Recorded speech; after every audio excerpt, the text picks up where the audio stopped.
estudiarla cada día de nuestra vida, cada hora, cada segundo, jamás podríamos cubrir todos los aspectos e implicaciones del conocimiento de un Dios tan grande, debido a que Dios es un ser infinito y eterno. Dios no tiene límites de ningún tipo, ni de espacio ni de tiempo.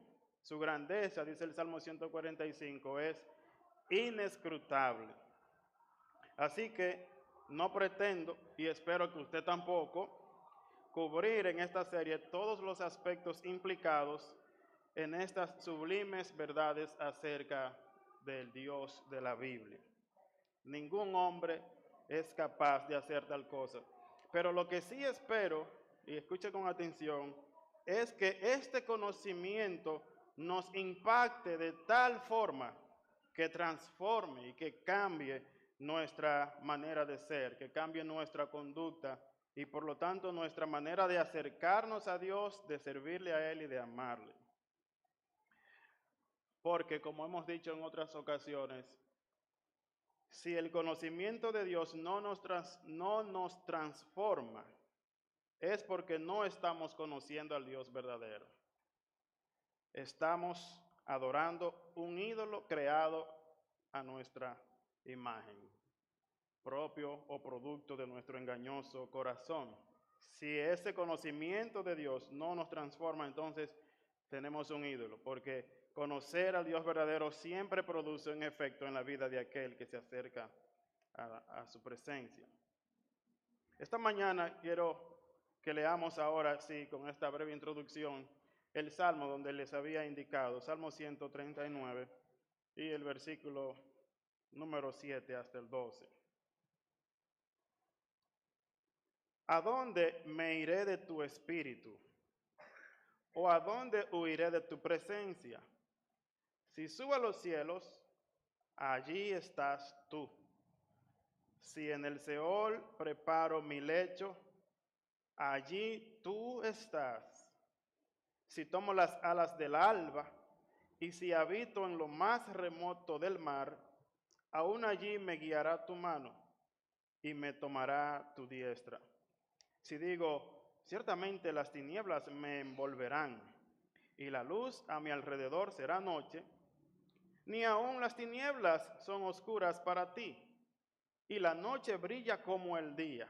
Las tinieblas y la luz son iguales para ti. Hasta allí nomás la lectura, hagamos una breve oración. Padre Santo, al acercarnos a tu palabra donde tú te das a conocer, tenemos que reconocer también nuestra incapacidad de comprender el ser ilimitado, el ser inmenso, trascendente, un ser que todo lo sabe, que no tiene limitación en cuanto a conocimiento, a poder o presencia. Oh, que por tu Espíritu Santo, con reverencia y con temor, nos acerquemos a ti y ese Espíritu nos dé más luz acerca de tu persona y seamos transformados cada día a la imagen de Cristo, y que esta verdad que estamos compartiendo esta mañana nos lleve, oh Señor, hasta tu deseo, que es que podamos vivir una vida confiada y esperanzada, porque tú estás con nosotros. Te lo pedimos en el nombre de Jesús. Amén. Amén. Allí en el Salmo que acabamos de leer, el salmista nos habla acerca de el Dios omnipresente, y ese es justamente el título del sermón esta mañana, el Dios omnipresente. Podríamos decirlo al revés, como la omnipresencia de Dios, pero que quisiera que debido a la serie de al Dios no conocido lo tomemos como tal, el Dios que es omnipresente, el Dios que está en todo lugar, viendo así la omnipresencia como una esencia de Dios. Y a la misma vez, hermanos, que podamos reconocer en esta perfección divina, que Dios está cerca de todos nosotros. Él no está lejos de ninguno de nosotros. Al inicio hablábamos de esas pesadillas en las que podemos escapar o intentar escapar y nos despertamos espantados porque no lo podemos lograr. Huir de un enemigo del que uno no puede escapar, sin importar lo que uno haga, es algo terrible. Pero este no es el caso del salmista aquí en el Salmo 139. Para él, saber que Dios estaba en todo lugar y no importaba dónde él fuera, era un fortísimo consuelo y una gran bendición. Dios está allí donde usted está. Dios está allí. Si usted es un hijo de Dios, su presencia está para bendecirle, mi amado hermano, mi amada hermana. Allí donde usted se encuentra, su presencia es de bendición para sus hijos. Dios está allí para librarle, para guiarle, para fortalecerle, consolarle y para darle su voluntad. Esta perfección divina de la omnipresencia es el atributo a través del cual Dios está presente en todo punto del espacio con todo su ser. Sin embargo, actúa en forma diferente y en lugares diferentes. Voy a repetir eso. La omnipresencia de Dios es esa perfección divina en virtud de la cual Dios está presente en todo lugar en el espacio y con todo su ser. Sin embargo, Él actúa en forma diferente en diferentes lugares. En palabras del teólogo Wayne Grudem, la omnipresencia de Dios quiere decir que Dios no tiene tamaño ni dimensiones espaciales. Y también que Él está presente en todo lugar en el espacio con todo su ser. Sin embargo, Dios actúa en forma diferente y en lugares diferentes.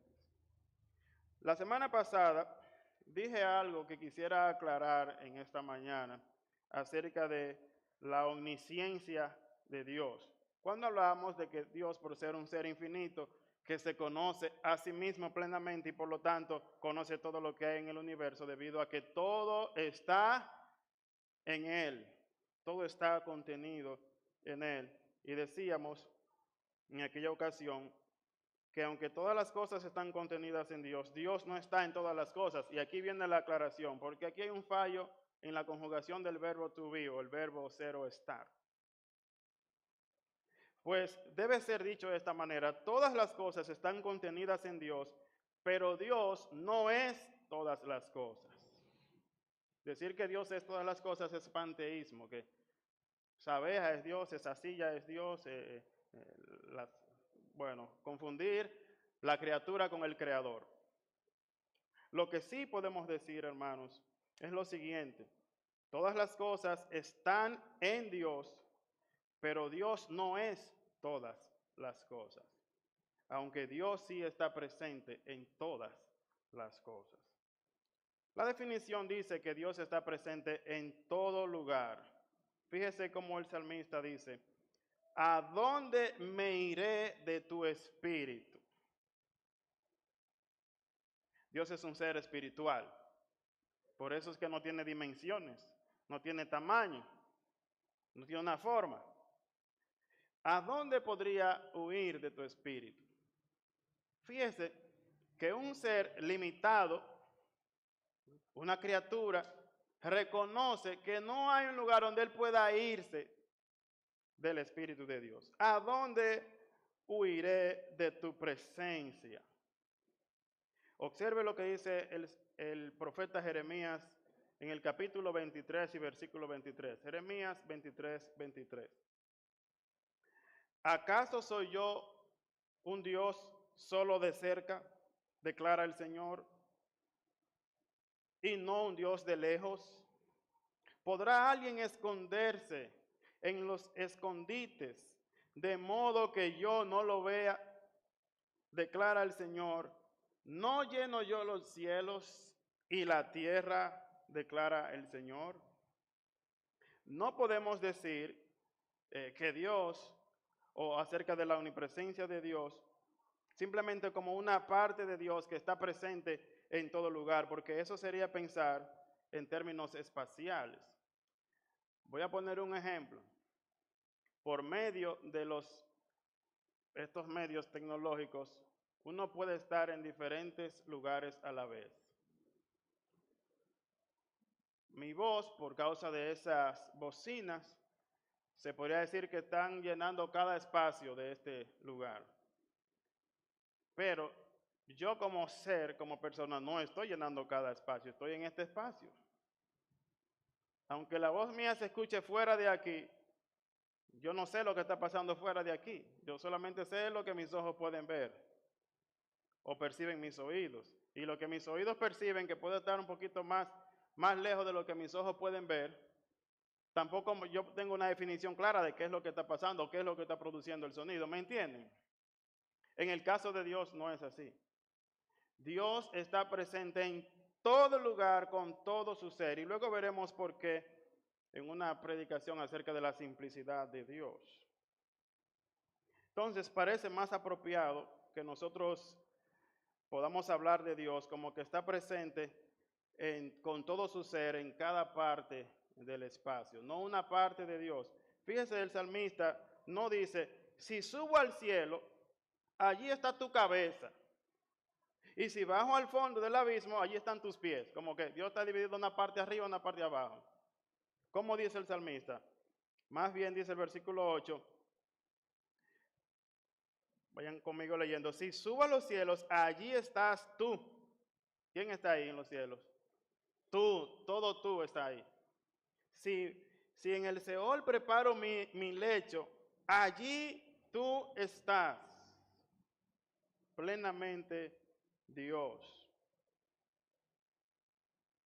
No sé cuántos han visto la caricatura El Conejo Bugs Bunny. Y hay un episodio, yo sé que ustedes van a decir que yo veo muchos muñequitos. Sí, vi muchos muñequitos. Hay un episodio en el que él está tratando de jugar béisbol y Bugs Bunny es el pitcher, pero también es el catcher. Él tira la pelota y se pone a quechar para esperar el strike. Pero también se para de bateador. Y también es un centerfield o un primera base.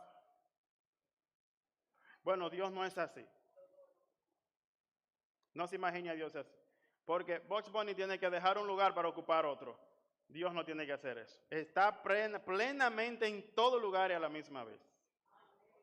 Ese es nuestro Dios. Nosotros, mis hermanos, tenemos tantas limitaciones. Pudiéramos inclusive, por medio de esa cámara, estar en cientos de hogares a la vez, o tal vez miles. Los que son muy famosos son vistos por miles y millones de personas a la vez. Pero ellos están limitados a ese espacio. Dios no necesita ni de un megáfono ni de internet. Dios está presente en cada lugar al mismo tiempo con todo su ser. Y por eso, mis hermanos, es que Él lo sabe todo, lo que vimos la semana pasada. O eso complementa esa perfección divina de que Dios es omnisciente. Como hemos dicho, Dios no tiene dimensiones. Debemos enfatizar que a Dios ningún espacio lo puede contener por grande que ese espacio sea. ¿Por qué? Porque el espacio es ilimitado y Dios es ilimitado. Salomón, cuando construyó el templo, en 1 de Reyes 8:27, escuche cómo dice, pero ¿morará verdaderamente Dios sobre la tierra? Si los cielos y los cielos de los cielos no te pueden contener, oiga, ¿dónde habita Dios? ¿Dónde dice la Biblia que Dios habita? En los cielos. Salomón estaba claro de esta verdad. Los cielos de los cielos no te pueden contener, no pueden limitar. Bueno, Dios está ahí, ya no pasa de ahí. Cuanto menos esta casa que yo he edificado. Dios es un ser sin tamaño ni dimensiones espaciales. Él es inmenso. Oiga la palabra inmenso, que no se le puede decir a más nada. Ese carro es inmenso, ese edificio es inmenso. Eso es un mal uso del término, porque la palabra inmenso viene de la palabra mensura. A los ingenieros que están aquí. No se puede medir, es inmenso. Un carro lo podemos medir, un edificio, hasta una calle, hasta el mar. Pero Dios es inmenso, Dios es ilimitado. No pensemos de Dios como un espacio más grande, o sea, a veces pensamos como que Dios es un espacio más grande que tiene todo incluido dentro de él. Pues eso, hermanos, es una limitación al ser infinito de Dios. Tampoco Dios es una parte de la creación, como dijimos anteriormente. El panteísta piensa que todo es Dios. Pero Dios, hermanos, existe independiente de la creación. Dios no necesita el aire, no necesita el espacio, no sé si usted lo ha pensado. Antes que existiera la materia y el espacio, ¿dónde estaba Dios? Dios no necesita eso. ¿Usted ve? Entonces, ahí estamos hablando de un ser que excede por mucho. Es lo que le digo, que pudiéramos pasar los días, las horas, hablando solamente de una perfección divina y no acabaríamos. Podríamos preguntarnos, ¿qué pasa entonces, ya que eso es así, que Dios está presente en todo lugar, con todo su ser? Podríamos decir, ¿qué pasa con esos lugares que a veces decimos, Dios no está ahí?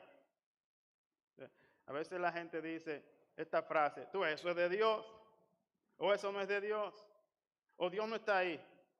¿Qué pasa con esos lugares? Ah, el infierno. Dios no está en el infierno. El infierno es la ausencia de Dios, dicen algunos. Para responder esta pregunta, la definición que decíamos ahorita dice que Dios actúa en forma diferente en lugares diferentes. O sea que Dios está en el infierno, solo que no actúa de la misma manera que aquí en la tierra o como actúa en el cielo. Y Dios va a discoteca. Dios lo llena todo, hermano. Solo que no actúa diferente ahí que como actúa en la iglesia. Porque no puede, ahí Dios ya no puede entrar ahí. Ahí le pusieron una cruz, como las películas de vampiros, que con una cruz ya lo alejan, lo ponen un límite. Dios, hermanos, actúa de manera diferente. Pero miren, hay tres maneras que la Biblia menciona en la manera como Dios, valga la redundancia, actúa de forma distinta en diferentes lugares. En primer lugar, para castigar. En segundo, para sustentar. Y tercero, para bendecir.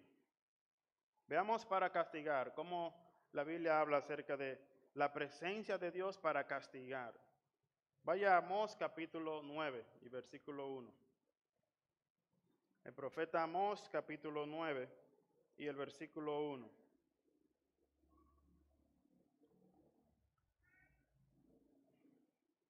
Vi al Señor de pie junto al altar y me dijo, golpea los capiteles para que se estremezcan los umbrales y rómpelos sobre la cabeza de todos.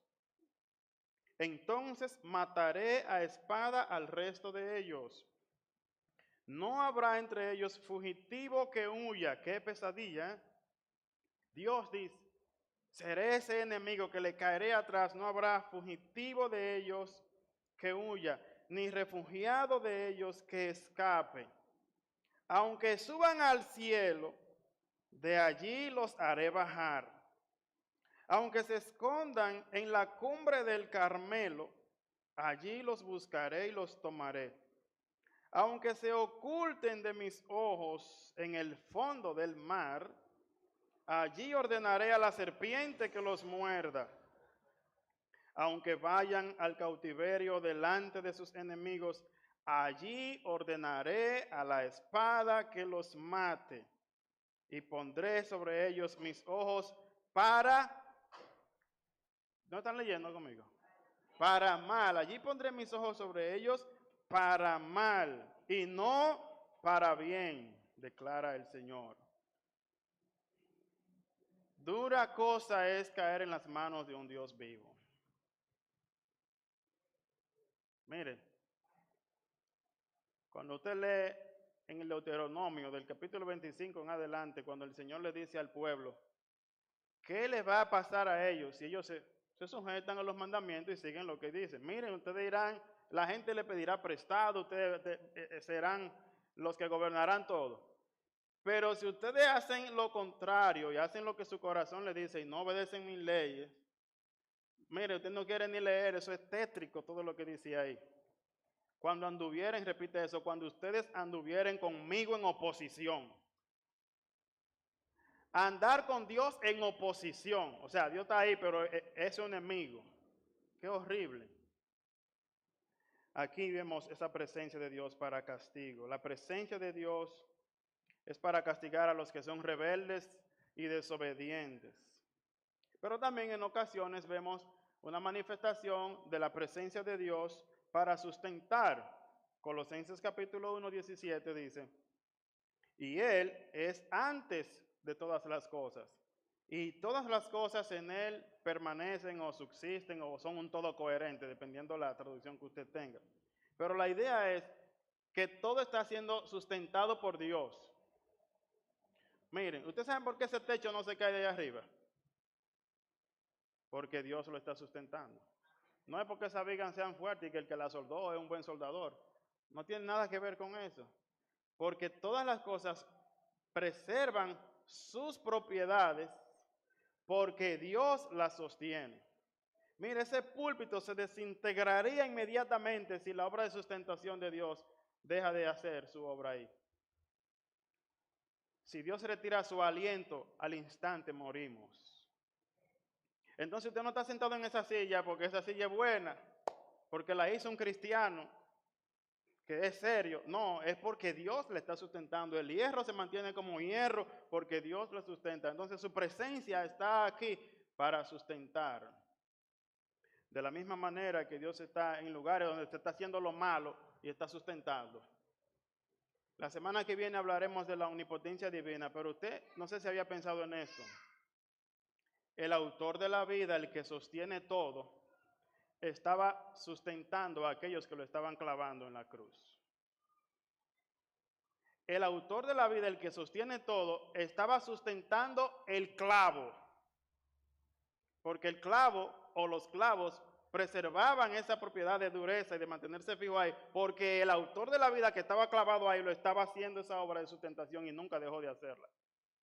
Esa cruz no se cayó ni se desintegró porque el omnipotente Dios estaba sustentándola. Ese hombre levantó ese martillo porque el sustentador lo estaba sustentando. El que le dio la bofetada en la cara a Jesús, que yo pienso que todavía se debe estar mirando la mano en el infierno, si no se arrepintió, lo hizo porque el sustentador estaba haciendo su obra. Dios sustenta, dice Hebreos 1:3, que Jesús es el resplandor de su gloria y la expresión exacta de la naturaleza de Dios y sostiene todas las cosas con su palabra poderosa. Sin embargo, mis hermanos, la mayoría de los pasajes hablan acerca de la presencia de Dios más bien para bendecir a su pueblo. Eso es la mayoría de los casos. Usted vio, no buscamos mucho de eso. Ahora, si nos ponemos a ver todos los que hablan de la presencia para bendecir, no terminaríamos. Porque es una obra preciosa la de Dios cuando Él se acerca a su pueblo. Miren, hermanos, debido a que su palabra es la revelación de Dios a su pueblo, es decir, la Biblia es una carta de amor de un padre para sus hijos. Lo que más van a encontrar sus hijos ahí es esa presencia de Dios para bendecirlos. Miren lo que dice el Salmo 16, verso 11. Salmo 16, 11. Me darás a conocer la senda de la vida. En tu presencia, ¿qué hay? Hay plenitud de gozo. Y en tu diestra hay deleites para siempre. Amén. En esa presencia de Dios, si usted es un hijo de Dios, es un creyente en Cristo Jesús, en esa presencia lo único que usted va a encontrar es deleite, mi hermano. Es gozo pleno. Ahora, fíjese lo que dice también primero de Samuel, capítulo 4, y el versículo 4 también, acerca de esta presencia de Dios para bendecir. Recuerde que cuando el Señor le dijo a Moisés que construyera el tabernáculo y todos los utensilios, había uno en particular llamado el arca del pacto, donde en el arca era que Dios había hecho morar su presencia. Oiga eso. Salomón luego dice, los cielos de los cielos no pueden contener, y Dios estaba ahí mostrando una presencia especial para bendecir a su pueblo en el arca. Mire cómo dice Samuel. Primero de Samuel 4:4. El pueblo envió gente a Silo y trajeron de allí el arca del pacto del Señor de los ejércitos que está sobre los querubines. Los dos hijos de Elí, Ofni y Finees, estaban allí con el arca del pacto de Dios. Y aconteció que cuando el arca del pacto del Señor entró al campamento, ¿qué pasó? Todo Israel gritó con voz tan fuerte que la tierra tembló. ¿Usted se imagina eso? La euforia que esa gente tenía cuando vieron esa arca de nuevo ahí en su tierra. Todo el mundo, la tierra temblando. ¿Y qué sucedió? Dice, al oír los filisteos el ruido del clamor, dijeron, ¿y qué significa el ruido de este gran clamor en el campamento de los hebreos? Entonces comprendieron que el arca del Señor había llegado al campamento y los filisteos tuvieron temor. ¿Usted ve? Para los israelitas eso era una fiesta, eso era un gozo ahí. Pero para los filisteos saber que esa arca estaba allá, eso les generó temor y añadieron, Dios ha venido al campamento, ¡ay de nosotros! Eso dijeron los filisteos, porque la presencia de Dios para ellos estaba para castigar, pero para Israel, para el pueblo de Dios, para bendecirlo. ¿En qué pueblo está usted? ¿A qué pueblo pertenece? ¿Usted es filisteo o es israelita? Síganme la analogía. ¿Usted es del pueblo de Dios o es de los enemigos de Dios? Fíjense cómo se sigue desenvolviendo la historia. En el final termina diciendo Apocalipsis 21, 3 y 4. Entonces oí una voz, una gran voz que decía desde el trono de Dios, el tabernáculo de Dios está entre los hombres y Él habitará entre ellos y serán su pueblo y Dios mismo estará entre ellos. Mire la omnipresencia, Dios estará entre su pueblo. ¿Y cuál es el resultado de que Dios esté entre su pueblo? Él enjugará toda lágrima de sus ojos. Y ya no habrá muerte, ni habrá más duelo, ni clamor, ni dolor, porque las primeras cosas han pasado. Bendito el nombre del Señor. Así termina la historia, con Dios en medio de su pueblo. La historia bíblica se trata, mis hermanos, de un Dios maravilloso que creó todas las cosas para su gloria y creó al ser humano especialmente para tener una relación con Él, donde Él venía para bendecirlos. Y Dios venía y se paseaba en el huerto y hablaba con Adán y con Eva. Pero caímos. Y en esa condición nuestra comunión con el Señor fue interrumpida por causa del pecado. Pero, qué bendito más, qué pero más hermoso, pero Dios no se rindió. Dios no abandonó su obra. Mandó a un Salvador, que es Cristo el Señor, que también es llamado Emmanuel, que significa Dios con nosotros. Y todo el que le ama y guarda su palabra, Jesús dice, si alguien me ama, guardará mi palabra, y mi Padre lo amará, y vendremos a él y haremos morada en él. Juan capítulo 14, versículo 23. ¡Qué maravillosa promesa! Ahora, finalmente, ¿qué efecto tiene el que Dios sea omnipresente en mi vida? ¿Cómo impacta ese conocimiento mi manera de vivir? Vuelvo otra vez al Salmo 139, versículo 7. El salmista dice, reconociendo, Señor, ¿a dónde puedo huir de tu espíritu? No hay manera de escapar. Pero yo no tengo miedo de que voy a escapar porque tú me vas a agarrar ahí para sonarme, sino yo sé que tú estás ahí para bendecirme. Así que en el versículo número 9, él dice, si tomo las alas del alba y si habito en lo más remoto del mar, aún allí me guiará tu mano. Hermano, pero yo no sé si usted ha pensado lo que este hombre está diciendo. Si tomo las alas del alba, eso es decir, si yo pudiera viajar a la velocidad de la luz, eso es lo que está diciendo. Cuando sale el sol es el alba, ¿verdad? Desde que el sol sale, inmediatamente todo queda iluminado. Y usted no ve que la iluminación es de qué, ¿verdad que no? Eso es ¡buf! Yo no sé si usted sabe a cuál es la velocidad que la luz viaja. ¿Usted sabe a qué velocidad viaja la luz? Porque uno habla, chacho, yo vi a fulano y iba a 100 y pico en ese motor. O sea, que iba duro. Pero la luz no viaja a 100 y pico, la luz viaja este es el redondeo, a 300,000 metros, no kilómetros, 500,000 metros por segundo. 300,000, yo dije 500 fue, 300,000 metros por segundo. Es una velocidad rápida. O sea, usted no nota la diferencia, eso es como la energía eléctrica. No es que allá la prenden el sistema y usted ve casa prendiéndose. Por más que usted quiera ver, todos se prenden al mismo tiempo. Es una velocidad demasiado rápida. Entonces, el salmista dice, si yo pudiera tomar las alas del alba y viajar a velocidad de la luz, ¡uf! ¿Qué dice él? Aún allí me guiará tu mano. Aunque me voy al extremo, así, ¡pum!, de un pronto a otro, como tan rápido como para que Dios no se dé cuenta que yo me fui. Aún allí. Venga acá, ¿para dónde que tú crees que va? Le dice. Yo no sé cuántos han visto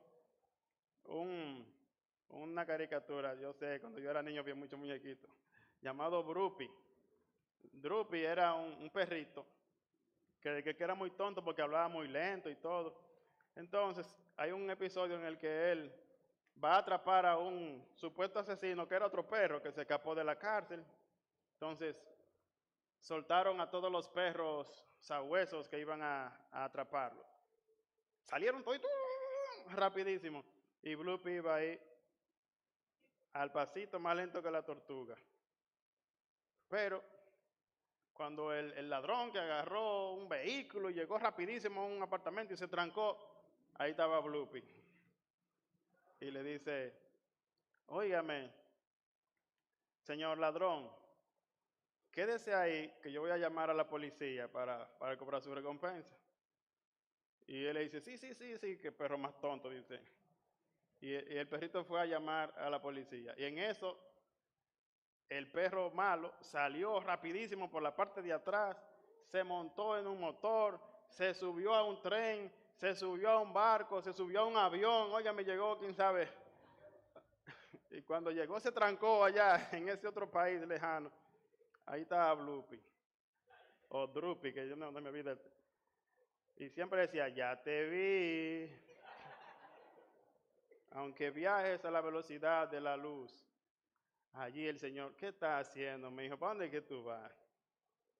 Ahí estaba Jonás pensando que se podía escapar de Dios. Jonás, vete a Nínive. Señor, como que yo pienso que ahí no es un buen lugar para ir. Es más, no estoy de acuerdo con tu voluntad, me voy a otro sitio. Está bien, vete adelante. Cuando vino a ver terminó en Nínive, porque el Señor lo agarró por su mano, es para acá que tú vas, quiéralo o no. Dice el versículo número 11 y 12, que el conocimiento de Dios no solamente es para guiarnos, en su presencia, el conocimiento de la omnipresencia de Dios para guiarnos, sino también para ser un estímulo a la santidad. El versículo 11 y 12 dice, si digo, ciertamente las tinieblas me envolverán y la luz a mi alrededor será noche, ni aún las tinieblas son oscuras para ti y la noche brilla como el día. Las tinieblas y la luz son iguales para ti. Dios no necesita luz para ver. Entonces nosotros sí entramos a un lugar que prende un fosforito o prender una lámpara o el teléfono que tiene linterna. Dios no necesita eso. Dios ve igualito con luz o sin luz. Eso es como cuando era muchacho uno que uno le decía a la mamá, mami, dame un juguito, mi hijo, que no hay luz. No te apures, yo me lo bebo lo oscuro. En el caso de Dios no es así. Dios no necesita la luz y cuando nosotros pensamos en eso, tenemos que vivir en santidad para Él. Porque ¿a dónde nos vamos a esconder para hacer lo malo? Mira lo que dice él aquí, el salmista. Si yo dijera, déjame hacer algo malo, me voy a esconder en las tinieblas, donde nadie me ve. Eso es absurdo, porque Dios está ahí. Plenamente Dios está ahí. O sea que cuando un de estos avivatos que dice, yo voy a ir a la oficina tal y voy a coger unos chelitos que yo vi ahí mal puestos, Dios está ahí viéndolo. Cuando uno se pone en su dispositivo a mirar lo que no debe estar viendo, Dios está ahí. Cuando un hombre decide irse con otra o cuando otra decide irse con otro, Dios está ahí, está presente. Eso debe ser un incentivo para la santidad, ¿verdad que sí? Dios está viéndome. No importa dónde me esconda. No importa que yo borre el historial o que yo tenga, qué sé yo, todos los disparates del mundo. Dios está presente. Y con que Dios lo vea es suficiente. La oración privada. ¿Por qué nosotros podemos orar? Como dice Jesús en Mateo 6:6, mas tú cuando ores, entra en tu aposento y cerrada la puerta, ora a tu Padre que está en secreto. El Padre está ahí. Uno cierra en la habitación, están los secretos para hablar con Dios. Tu Padre está ahí en los secretos. Mi hermano, mi hermana, esas cosas que nadie sabe por qué usted está pasando, que son cosas tan duras que usted no siente la confianza de decírselo a nadie, porque tal vez va a ser incomprendido, nadie va a saber, va a entender su situación, su dolor. Usted puede ir en lo secreto a su Padre y su Padre está ahí escuchándolo y Él lo recompensará, dice el Señor Jesús. Vivimos, mis hermanos, frente al rostro de Dios todo el tiempo. El teólogo Arce Sproul desarrolló mucho esa teología de estar frente al rostro de Dios con una frase latina llamada coram Deo. Él dice así, voy a citarlo. La esencia de la vida cristiana es la búsqueda de aquello que es lo más importante. La gran idea era que el cristiano está llamado a vivir toda su vida coram Deo. Bueno, ¿qué es esto? Coram Deo.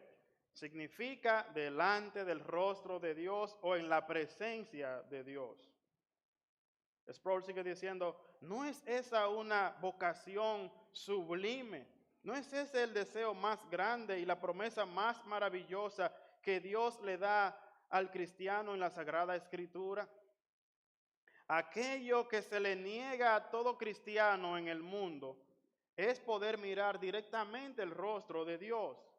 El Dios al que servimos, el Dios al que adoramos, al que alabamos, el Dios al que buscamos obedecer es invisible. Y sin embargo, Él promete que al final del camino no solo podremos escuchar la voz de Dios, la cual se transmite detrás de una cortina, sino que podremos dar una mirada detrás de la cortina y ver el rostro de Dios. Juan nos dice, amados, ahora somos hijos de Dios. Y aún no se ha manifestado lo que hemos de ser, pero sabemos que cuando Él se manifieste seremos semejantes a Él porque le veremos tal y como Él es. Agustín dijo siglos atrás, oh Señor, tú nos has creado para ti y nuestro corazón está inquieto hasta que descanse en ti. Agustín dijo que seremos asolados por esa inquietud hasta que encontremos descanso en Él y ese descanso no alcanzará su plenitud hasta que veamos a Dios cara a cara. Esa es la meta suprema de la vida cristiana, contemplar el rostro de Dios. Fin de la cita. Pero si usted está aquí sin Cristo, la cosa es terrible para usted. Dios es juez justo y está airado contra el impío todos los días, dice el Salmo 7, versículo 11. Dios ve y sabe todo lo que usted hace, porque Él está presente en todo lugar, allí en lo más oscuro. En su caso, no para bendecirlo.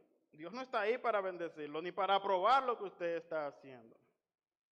Dios está allí airado. La pregunta es, ¿y qué necesito entonces? Jesús dice, el que cree en el Hijo tiene vida eterna, pero el que rehúsa creer en el Hijo no verá la vida, sino que la ira de Dios está sobre él. Y es horrenda cosa caer en las manos de un Dios vivo. Lo malo del infierno no es que Dios no está allí. Lo malo del infierno no es que el diablo está ahí haciendo todas sus maldades. Eso no es lo malo del infierno. Lo malo del infierno es que Dios está ahí de muy mala manera. Dios está prendido ahí en ira solamente en el infierno. Eso es lo peor que existe en el infierno. Es que Dios está allí. No intente escapar de Dios porque no podrá. Deje de seguir huyendo de Dios y mejor corra hacia Dios. Arrepiéntase de sus pecados confesando solamente a Jesucristo como el Señor y Salvador de su vida, quien cargó sobre sí el pecado y la ira de Dios para que todo aquel que en él cree no se pierda, mas tenga vida eterna. Cristiano, Dios te dice a ti esta mañana, no temas, porque yo estoy contigo. No desmayes, porque yo soy tu Dios que te esfuerzo. Siempre te ayudaré, siempre te sustentaré con la diestra de mi justicia. Alabado sea el Dios omnipresente. Padre, gracias una vez más por revelarte en la manera que lo has hecho. Y poder conocerte es un gran privilegio, Señor. También poder vivir delante de tu cara es un gran incentivo a la santidad. Estamos frente a ti cuando pecamos también. Pero también es un gran consuelo saber que tu presencia está para bendecirnos. Aun si corremos hacia el pecado y pensamos que nadie nos está viendo, allí tu mano nos agarrará y nos guiará hacia tu voluntad. Porque así eres tú para los que te aman, Señor. No te rindes. Pero queremos orar por aquellos que están huyendo de ti, que vanamente piensan que escaparán y que tu ira está sobre ellos. Señor, que tu Espíritu Santo, ese Espíritu que también está en todo lugar, hable a sus corazones y les dé el don del arrepentimiento y la fe en Jesucristo para su salvación. Y Señor, anímanos a vivir para tu honra y gloria, a orar confiados, porque aun cuando nadie puede ayudarnos o nadie nos puede entender, tú eres el Dios omnipresente que estás allí en lo secreto y nos recompensarás.